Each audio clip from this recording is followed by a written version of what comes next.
everyone. In this video, we're going to look at what is digital electronic system and compare it with analog system. Okay, the learning outcome for this chapter. So by the end of this chapter, you should be able to explain the meaning of digital electronics, distinguish between analog and digital representation, and finally explain what are the advantages and disadvantages of using digital system. Okay, here are the topics again. And have a minute to think about what is digital electronic. What do you think digital electronic is? You have any idea? Okay, let's look at the next slide. Okay, let's say we have an analog signal like this. Okay, this is an analog signal input. So an electronic system that process that input is what we call an analog system. For example, a telephone. Okay, if we have a digital signal input like this, so the system that process electronic system that process that signal will be a digital system. Okay, so that is an electronic digital system.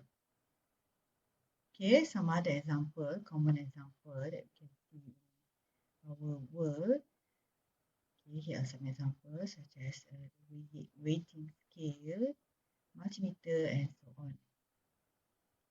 So analog representation is analog quantities that vary over a continuous range of value. Some example are speed, temperature, and pressure. While digital representation are digital quantities that change in discrete steps, as you can see in this figure. For example, the single digit on digital clock.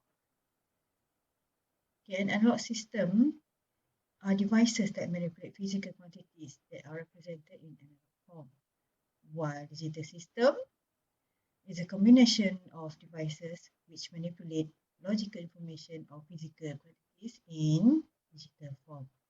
Okay, so the advantages of digital system is that our world is in analog, okay, in analog signal.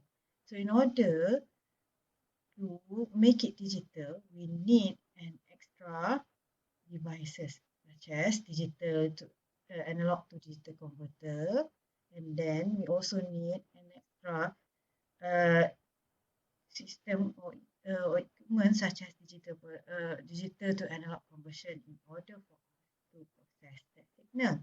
So we need to add extra system to our extra element to our system in order to process the signal, the analog signal. And also the processing digitized signal takes time. So why do we still use digital electronics? So what are the advantages? Does the advantages overcome the disadvantage that I shown before? Okay, here are the advantages of digital systems. First of all, some digital systems are easier to design.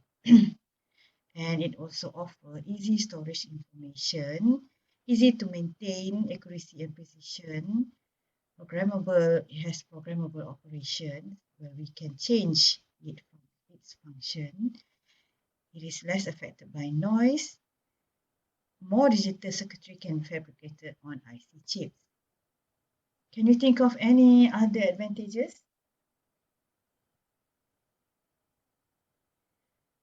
Okay, next we're going to look at some digital applications. For example, for communication, business transaction, all your payment system, traffic control. This one is the most popular application of digital electronics.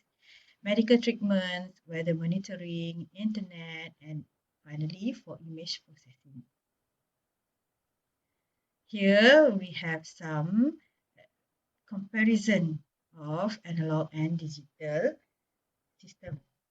Okay, you can see that digital system can be very immune to noise, can also handle as many digits of precision. It has mass storage technique. It is flexible in program, and sometimes it can be complex compared to analog system. Okay, we have looked at what is digital electronic system. So I hope that you have some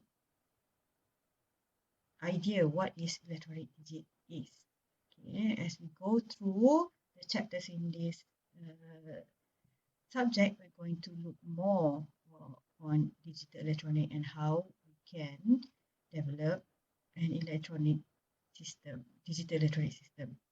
Okay, so digital electronics deal with electrical circuit that process discrete signal compared to analog, which uh, process continuous signal.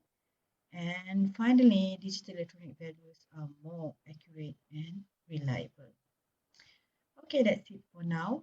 See you in the next video. Bye.